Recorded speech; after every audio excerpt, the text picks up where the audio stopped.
I never told my wife's family I owned the $16.9 million company that paid their salaries. For 8 straight years, I let my in-laws believe I was nothing more than a handyman with a truck and a toolbox. I smiled through their jokes. I nodded through their insults. I let them mock the very hands that signed their paychecks. And I did it all because the woman I loved asked me to disappear into a smaller version of myself. Then, on Christmas Eve, they threw my 16-year-old daughter out into a snowstorm, and 40 relatives stood behind a warm, glowing window and laughed while she shook in the cold. I wasn't there to stop it. I was 90 minutes away, submerged to the elbow in a flooded commercial building that I owned outright, fighting a burst pipe at 11 o'clock at night. That detail, the one nobody in that house ever knew, is the exact thread that unravels everything else in this story. Because by the time the sun came up on December 26th, every single person who laughed at that window was about to lose far more than an argument at dinner. Let me back up and tell you how we got there.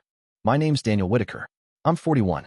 In 2011, I took $18,000 I'd bled and saved from years of framing houses and pouring concrete, bought a beat-up van, and started a little repair outfit called Whitaker Home Solutions. By the time this story really kicks off, that little repair outfit had 44 employees on payroll, 3 regional managers running their own territories, and just under $17 million a year moving through its books. We serviced residential and commercial contracts across 5 counties. Small enough that I still knew every technician's name. Big enough that competitors watched us nervously. I was quietly, privately proud of what I'd built. The kind of pride that doesn't need an audience. My wife Claire was proud of something else entirely, the idea of her family. The Collins name. Old money posture funded by new money paranoia, which might be the single worst combination a person can inherit. Her father, Martin Collins, had spent 3 decades shuffling paperwork in middle management at a paper distribution company, and somewhere in there he'd convinced himself that a person's entire worth could be read off their collar and their zip code. Martin used the word class, like other people use scripture, constantly, solemnly, and almost always as a weapon aimed downward. The first time Claire brought me to meet her family, I showed up in jeans, boots, and a pickup truck missing a mud flap. Martin looked me over the way you'd inspect a bruised piece of fruit you'd already decided not to buy. Handyman, he said. Not a question. A verdict. Field supervisor, Claire corrected. Fast. Almost too fast. That was lie number 1, and it slid out of her mouth so smoothly I nearly didn't catch it happening. I told myself it didn't matter. I was 33, hopelessly in love with a woman who laughed at my jokes and never once flinched at my calloused hands. We married 8 months later. Small ceremony. The Collins clan arrived looking like a matched set, coordinated down to the accessories. I wore the nicest blazer I owned and still fielded 3 separate comments about it before the appetizers were cleared. After the wedding, Claire took both my hands in hers, looked at me with those clear green eyes she used whenever she needed something, and said the sentence that would define the next 8 years of my life. They're proud people, Daniel. They'll never really accept you if they know the truth. Just let them keep thinking you're a supervisor. Let me handle my family. I should have asked what handling was going to look like a decade down the road. I didn't. I just nodded and folded up my whole identity and shoved it into a locked box somewhere in the basement of our marriage. Let me paint what that silence actually felt like from the inside. 43 family gatherings. 43 dinners where I sat at a table listening to my father-in-law compare my profession to glorified plumbing, while wearing a watch my company's quarterly earnings could have bought a dozen times over. I passed the breadbasket. I smiled. I said nothing. And it didn't stop at insults. Claire would quietly suggest I bring her relatives onto the payroll, and because I loved her and craved peace at the holidays, I said yes. Her brother David got hired first, pulling in $71,000 a year. Then his brother Marcus. Then a nephew named Tyler. Then cousins, uncles, a family friend Martin personally vouched for. One evening, I searched the employee directory for the last name Collins out of idle curiosity and watched 11 names populate before the search bar even finished loading. All told, 47 people at my company had some tie to that family. Not every one of them knew each other, but enough of them did that the whole arrangement had started to feel quietly rotten, and I chose not to look too closely, because Claire had asked me not to, and because I loved her. I let Martin spend my money while mocking my truck. I let Claire's mother, Linda, a woman who wore silk scarves like body armor, hand me an envelope of cash at an Easter dinner so I could afford a decent church suit. I pushed it back into her palm, unopened, and said, I appreciate the thought, Linda. I really do. That moment might have humiliated me more than any of Martin's jokes ever did. I told myself I was playing a long game. I told myself none of it mattered because I knew the truth even if they didn't. I told myself a lot of comforting stories. What it actually was, underneath all of it, was shame. Shame at the idea of disrupting Claire's comfort, even as that comfort was slowly costing me mine. Then came the night that ended all of it. Christmas Eve, 2023. A pipe blew open at a 72-unit commercial property we'd serviced for 4 years, the Kellerman Plaza, right around 8 o'clock at night. My on-call technician, a solid kid named Pete, got there first, took one look, and called me in because the damage had hit the main line and someone with ownership-level judgment needed to make the call in person. I phoned Claire, already at her parents' house with our daughter Sophie. Told her I'd be 2 hours behind, maybe more. She let out that sigh, the one that always implied I'd planned the emergency personally, and said, "Fine, Daniel. We'll see you when we see you." So I drove out, crawled under the building, and got to work. At 9:12 p.m., my phone rang. I almost let it go to voicemail. My hands were filthy, numb, halfway through swapping a coupling. Then I saw my daughter's name on the screen, and something in me moved before I even decided to move. "Dad." Her voice was cracked, wind howling behind her. "Please come get me. I'm outside. It's freezing." I came out of that crawl space so fast I split my shoulder open on a support beam. "What? Where are you?" "The front porch. Grandpa Martin was making fun of your truck again, the missing mud flap thing, and I told him to stop. I told him it wasn't funny." A pause. She was fighting to steady her breathing. He got really mad. Said I was being disrespectful in his house. Then he opened the door and told me to wait outside until I was ready to apologize. My jaw locked. "Where's your mother?" 3 seconds of silence answered that question better than words could have. She said I should just apologize, Dad. A shiver in her voice. I'm already walking to the truck. "Sophie, listen. I am getting in the car right now. 20 minutes. Are you dressed warm enough?" "I have my sweater. I left my coat inside." 22 degrees. A thin holiday sweater. My 16-year-old, standing alone in the snow, because she'd defended her father's name. I covered 91 minutes of highway and 63. I barely remember the drive, just the dashboard reading 20 degrees and a very specific, crystallized anger settling into my chest. Not the hot kind, the cold kind, the kind that doesn't thaw back out. When I pulled up, Sophie was standing at the far end of the porch, arms locked around herself, her backpack sitting at her feet like she'd set it down not knowing where else to go. Through the front window, I could see the whole scene lit up in gold. The Christmas tree, 40 relatives laughing, Martin holding court near the fireplace with a drink in his hand. And there was Claire, standing near the kitchen doorway with a champagne flute, head tilted at that exact angle she always used when she wanted to charm a room. She had not come outside. Not once. I wrapped my own coat around Sophie without a word. She grabbed onto me hard, the way she used to as a little girl sprinting across the living room to meet me after a long shift. She was shaking. Then I walked to that front door. I didn't knock. I kicked it open. It slammed into the interior wall with a crack like a starting pistol, and 40 people went dead silent inside of 3 seconds. Music cut off.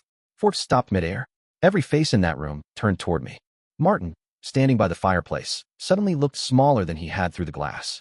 I scanned the room, spotted Sophie's coat draped over a chair by the door, and picked it up to hand back to her. That's when Claire crossed the room toward me. That same smooth, purposeful walk I used to find so magnetic, holding a thick manila folder bound in a rubber band. She pressed it into my chest hard enough that I either had to catch it or let it fall. "You've embarrassed this family long enough," she said, calm, rehearsed. "These are divorce papers. I want you out of my house by morning." Martin stepped up behind her, grinning like a man who'd waited years for this exact moment. Best Christmas gift she ever gave herself. Then, glancing past me at Sophie in the doorway, "Tell your loser father to put some gas in that trash truck before it dies on the drive home." Somebody laughed. More than one somebody. I looked around that room. Every cousin, every uncle, every family friend, every person whose mortgage I had helped carry in one way or another for years. Some stared at the floor. Some looked at me the way you'd look at a dog that's outlived whatever use it once had. I tucked the folder under my arm. "You're right, Claire," I said. "It is time." Then I walked out. Sophie was already waiting by the truck. We drove 20 minutes in total silence, the heater roaring, her knees pulled to her chest, watching the dark slide past the window. "Dad," she finally said. "I'm sorry I made it worse." I gripped the wheel until my knuckles ached. "You made it better," I told her. "You made it the truest it's ever been." She fell asleep before we reached the Marriott I booked from a red light on Route 9. I sat in the dark of that hotel room for a long while after tucking her in, the divorce papers spread across the desk. I read them the way I read a contract, carefully, with a businessman's eye. Whoever drafted this had done their homework. A family attorney named Gregory Foss had assembled the paperwork thoroughly. My quick search on him turned up 12 years of practice specializing in high-net-worth divorces, which told me this had not been thrown together over a holiday argument. Someone had been planning this. The filing cited irreconcilable differences. It requested the house, a large chunk of liquid assets, and described my income source as salaried employment at an unnamed residential services company. Either Claire genuinely didn't know what the business was worth, or she knew exactly and had deliberately understated it to limit her own exposure. I didn't sleep. Instead, at 11:48 p.m., I opened my laptop and pulled up the employee directory. I typed Collins. 47 names. I want to be precise here, because it matters. I didn't fire a single soul out of rage. Every decision that followed was made with cold, deliberate patience. The same patience I'd used for 12 years running that company. I opened our audit software, the same platform we used for compliance reviews, and set it loose on every Collins-connected employee record going back 3 years. 94 minutes later, the results were in. I made a cup of terrible hotel coffee and read every line. My brother-in-law David, a regional procurement supervisor, had been falsifying fuel records for a year and a half, a discrepancy north of $34,000. Company vehicles had shown up on 3 separate family vacations, according to GPS logs that didn't match a single assigned route. His brother Marcus, in accounts receivable, had been running duplicate invoices on 6 different client accounts and quietly pocketing the overlap through a shell email he'd set up himself. Clumsy, almost laughably so. Over $60,000 there. Martin himself wasn't technically on payroll, but his name showed up as the beneficiary on 4 separate client entertainment expense reports submitted by David and Marcus, restaurant tabs, a resort stay in Scottsdale, 2 rounds of golf at $400 a round, all filed as legitimate business costs. By 3:30 in the morning, I'd been through all 47 files. 14 carried real, documented financial misconduct. The remaining 33 were completely clean, good employees who simply happened to share a surname or a family tie. I separated the 2 piles carefully. Then I saved the full audit to our encrypted server, time-stamped and sealed, and called my attorney. Robert Kane has been my corporate lawyer since 2014. 62 years old, the composure of a man who's never once raised his voice in front of me. I called him at 3:47 a.m. He picked up on the 3rd ring, because that's exactly the kind of lawyer Robert is. I told him everything. All 8 years. The Collins hiring pipeline. What the audit had turned up. The divorce papers handed to me at a Christmas party while my daughter stood freezing on the porch outside. He was quiet for 11 full seconds. I counted. Okay, he finally said. Here's what we do. He laid it out with his usual flat, methodical calm. First, an emergency motion filed the next morning to separate my personal holdings from any marital property claim. The house Claire called hers was actually titled to one of my LLCs, mortgage paid by the company, her name nowhere on the deed. She'd receive a formal notice to vacate. Second, the 14 employees with documented fraud would get airtight termination letters, each citing specific policy violations and hard audit evidence. 3 of them, David, Marcus, and the Shell invoice scheme, would be referred straight to the district attorney's office.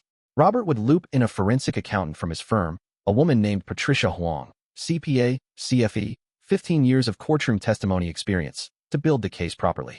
Third, and this mattered to him, no press, no public spectacle. This stays in proper channels, Robert told me. You want justice, not theater. I want both, I said. He paused again. You'll get both. Trust the process. I slept maybe 3 hours that Wednesday morning. Put on the Navy suit I kept at the office for investor meetings and drove to headquarters. At 8:58 a.m., Patricia Huang confirmed the audit files had been received, secured, and formatted for potential legal proceedings, and that she'd be available to testify if it came to that. At 9 o'clock, my HR director James, 6 years with the company, meticulous to a fault, began sending out termination letters. He'd asked for 2 hours the night before to make sure every single one of them was bulletproof. It took him exactly 2. At 9:05, my phone rang. Martin. I let it ring twice before answering. Daniel. He barked, his voice doing that thing it always did when he needed something. Warm and forceful at once, like a shove wearing a hug's clothing. Some idiot sent termination letters to half the family this morning. I don't know what kind of circus you people are running over there, but get me your supervisor's number so I can straighten this out. I let 4 full seconds of silence sit there. You're already talking to him, Martin. Nothing. The sound of a room that had suddenly forgotten how to breathe. Whitaker Home Solutions, I said. Whitaker, as in Daniel Whitaker. Founder. Sole owner. Chief executive. That's not. The audit found significant financial irregularities in multiple Collins-connected accounts. David and Marcus are being referred to the district attorney for embezzlement review. All documentation has already been secured by a certified forensic examiner. You'll be hearing from my attorney regarding your name appearing on 4 fraudulent expense reports. Daniel, please, just let me explain.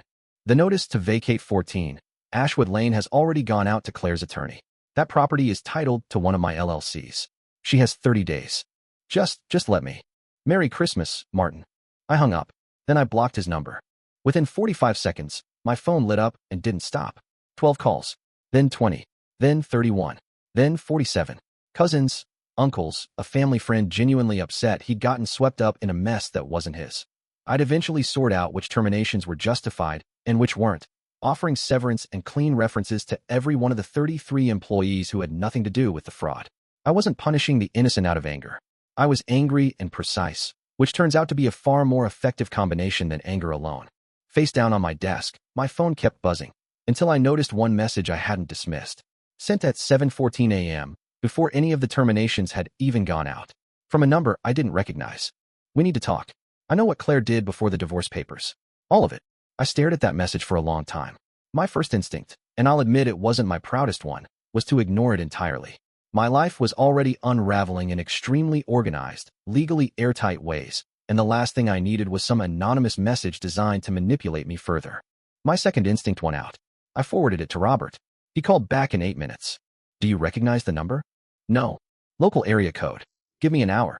45 minutes later, he had a name, Karen Delaney, 44 years old, a former paralegal at Gregory Foss's firm, the very firm handling Claire's divorce filing. She'd resigned 11 days earlier. I called her. She picked up on the first ring. "Mr. Whitaker." Careful, like someone who'd rehearsed this conversation and was terrified of needing to have it. "Ms. Delaney, I'm not doing this for money," she said before I could even finish a sentence. "I resigned because I was asked to do something I wasn't comfortable with. I've spent 2 weeks deciding what to do about it." "Tell me." She did. Claire had first consulted Gregory Foss's firm not 2 or 3 months earlier, as the thickness of that folder had led me to believe, but 14 months earlier, January of the previous year. She had been planning this divorce for well over a year. That wasn't even the worst part.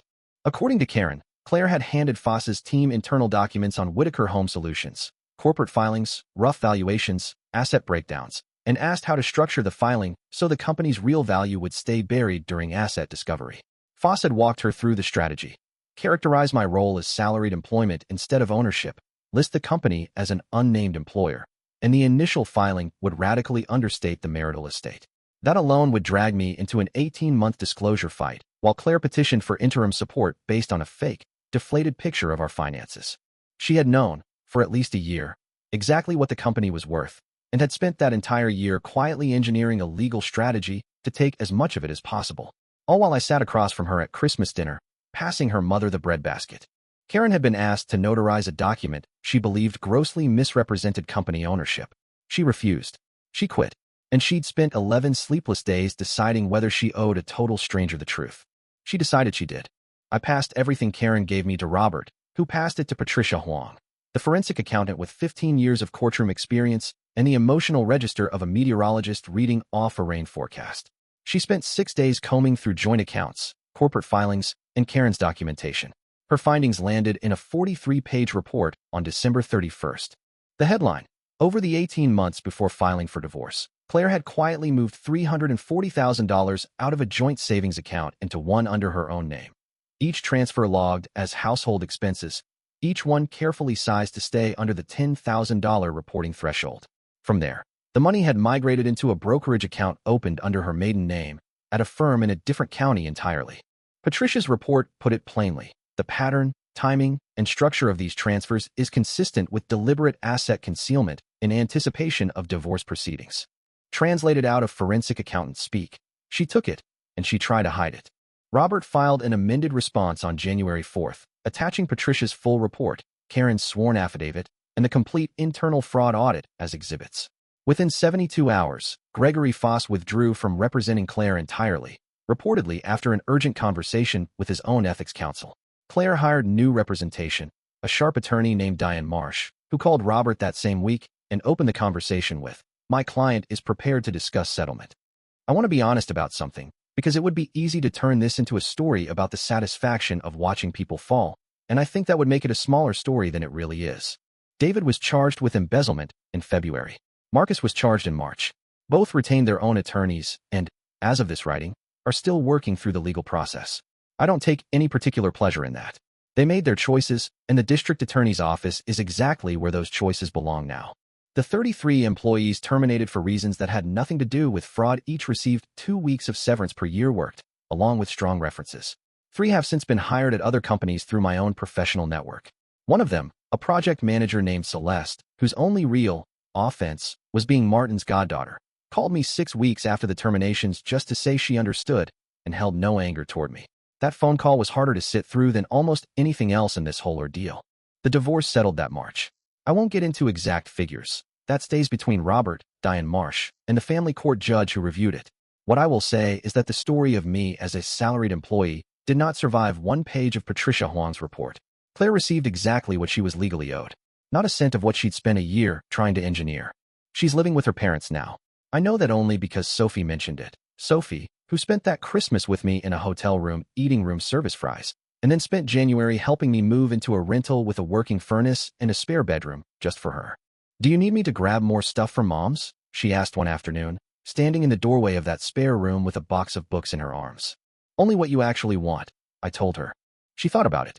"I want the books," she said. "I don't need the rest." Martin called me exactly one more time, March 8th, from a number I hadn't gotten around to blocking. I've listened to the voicemail he left exactly once. He sounded old, quieter than I'd ever heard him, like a man who'd spent his whole life standing in a room he thought he owned, only to look up one day and realize the walls belonged to somebody else entirely. "Daniel," he said, "I want you to know I didn't realize about the company, about who you really were. I'd like to apologize for what I said over the years, to you, and to Sophie." A long pause. "I didn't know." Here's the part I've turned over in my head more than anything else since. He meant that last line as some kind of explanation, maybe even an excuse. "I didn't know who you really were, so there was some justification for how I treated you." But that's exactly backwards. Martin didn't treat me badly because he thought I was broke. He treated me badly because he genuinely believed it was acceptable to treat broke people badly. My money never changed who he was. It only changed whether he'd ever face any consequences for it. I didn't call him back. I didn't block the number either. I just let the voicemail sit there in the list, which, honestly, felt like the truest response I had left to give. It's June now. Sophie just wrapped up her sophomore year with a 3.8 GPA and picked up a part-time job at a landscaping company. Entirely her own idea. I suspect she's quietly building her own version of the same story I built. Something earned from the ground up on her own terms. Whitaker Home Solutions just closed out its best first quarter in company history, $12 million sitting in the pipeline. James, my HR director, got a well-deserved promotion and used part of the raise to take his family to Portugal, which might be the best sentence I've written in a long time. The navy suit still hangs in my closet. I wore it to the January board meeting, and I'll wear it to the next one. But most days, I wear whatever I feel like wearing.